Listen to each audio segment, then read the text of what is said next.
నమస్తే. ఇప్పుడు మీరు చూడబోతున్న వీడియో ఖచ్చితంగా మీకు ఉపయోగపడుతుంది, నచ్చుతుంది కూడా. మరి మీకు నచ్చిన విషయం నాకు తెలియాలి అంటే ఈ వీడియోని మీరు లైక్ చేయాలి, షేర్ చేయాలి, అలాగే మన ఛానల్‌ని సబ్స్క్రైబ్ చేయాలి. మీ సపోర్ట్‌ని నాకు అందిస్తారు కదూ! ఓకే.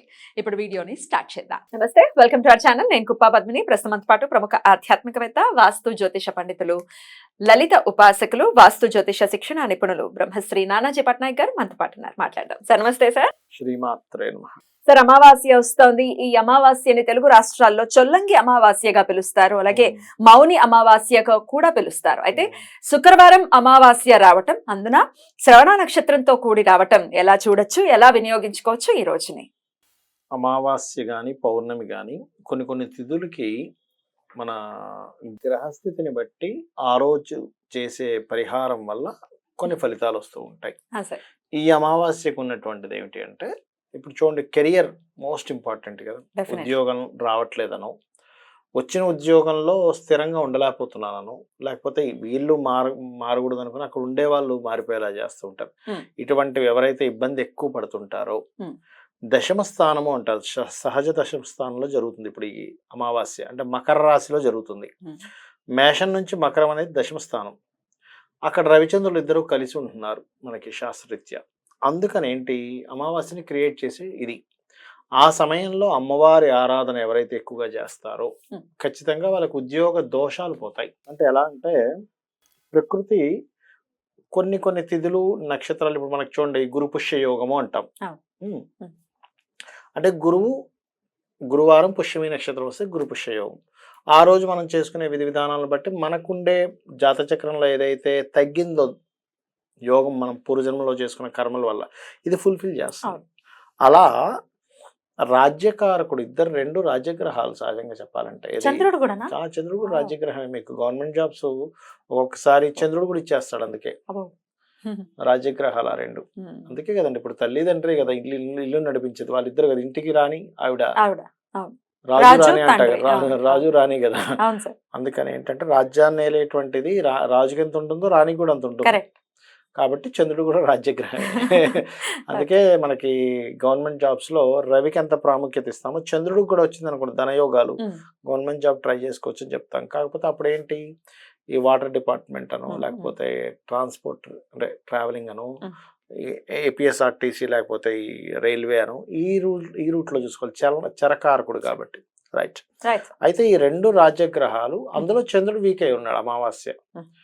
ముఖ్యంగా డిప్రెస్ అవుతుంటారు ఎక్కువగా, జాబ్ రాలేదు, సెటిల్ అవ్వలేదని. వారికి ఇంకా బాగా పనిచేస్తుంది ఏది, ఈ అమావాస్య నాడు కనుక చేస్తే.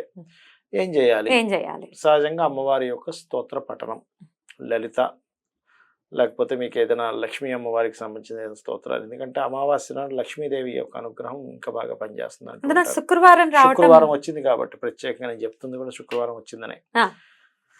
అందులో ఎవరైనా కానీ 27 సార్లు కనుక పూర్తి లలిత సహస్రనామాలు చదవగలిగితే ఇంకా మొత్తం దారిద్రం మొత్తం పోతుంది.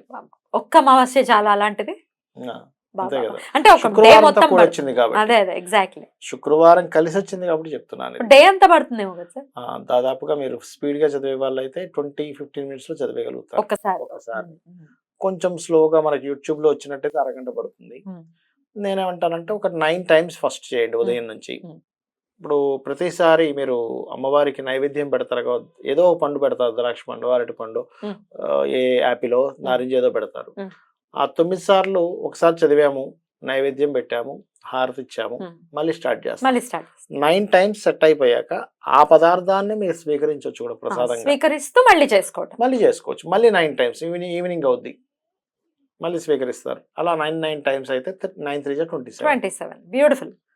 కానీ దరిద్రం పోవడానికి ఇంకా జన్మకో శివరాత్రి లాగా ఒక్క అమావాస్య ఇలా చాలా సార్, చాలు, అన్ని దరిద్రాలు ఖచ్చితంగా పోతుంది. ఎందుకంటే మన రాఘవనారాయణ శాస్త్రి గారి పేరు వినే ఉంటారు.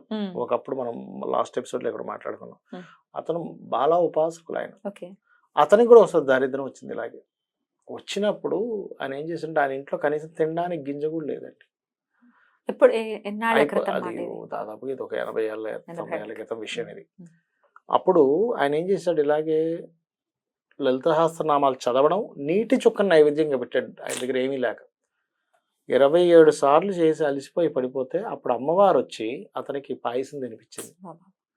అక్కడి నుంచి ఆయన అసలు దరిద్రం అనేది చూడలేదంట. ఆయన చరిత్రలో ఉంది సార్. అయితే ఇది ఓపిక ఎవరికి లేరు సార్ ఇప్పుడు. అంతా ఇట్లా ఇన్స్టెంట్ గా అయిపోవాలి. ఇన్స్టెంట్ మ్యాగీలకు అలవాటు వేలు కదుపు నీకు అన్ని అయిపోతాయి.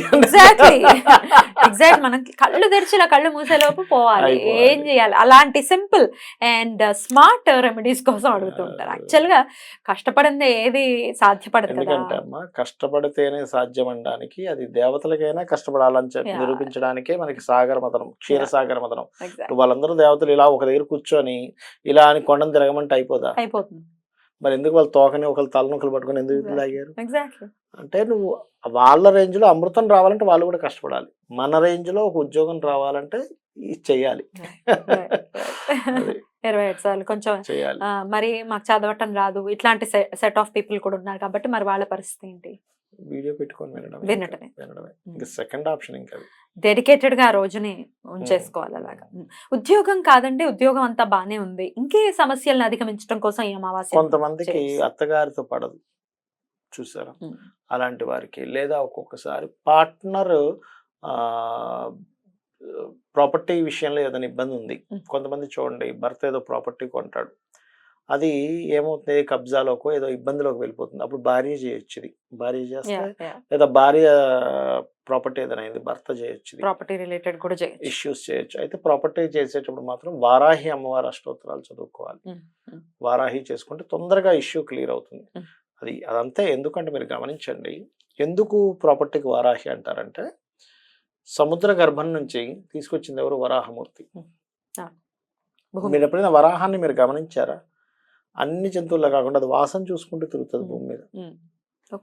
వాసన చూసుకుంటూ తిరుగుతుంది. మీరు గమనించారు ఎప్పుడైనా దాన్ని?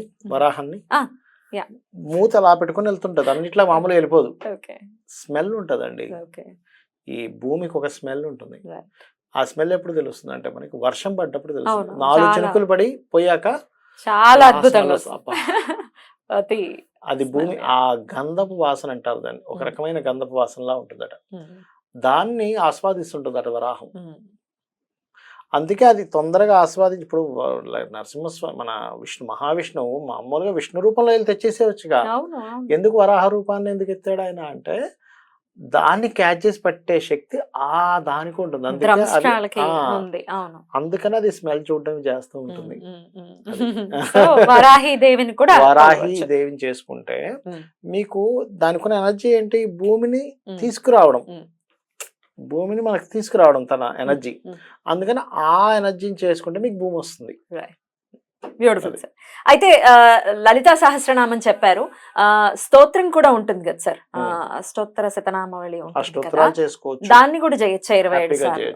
అసలు ఏమీ రాదు, శ్రీమాత్రే నమః అనుకుంటూ ఉండొచ్చు కంటిన్యూస్ గా, సరిపోతుంది. రైట్ సార్, అద్భుతం. ఉద్యోగ సమస్యలు అధిగమించడం కోసం ఈ పౌష్య అమావాస్యని ఖచ్చితంగా వినియోగించుకోమని చెప్తున్నారు. అద్భుతం అండి, చాలా బ్యూటిఫుల్ గా ఎక్స్ప్లెయిన్ చేశారు. Thank you so much sir. నమస్తే. శ్రీమాత్రే నమః.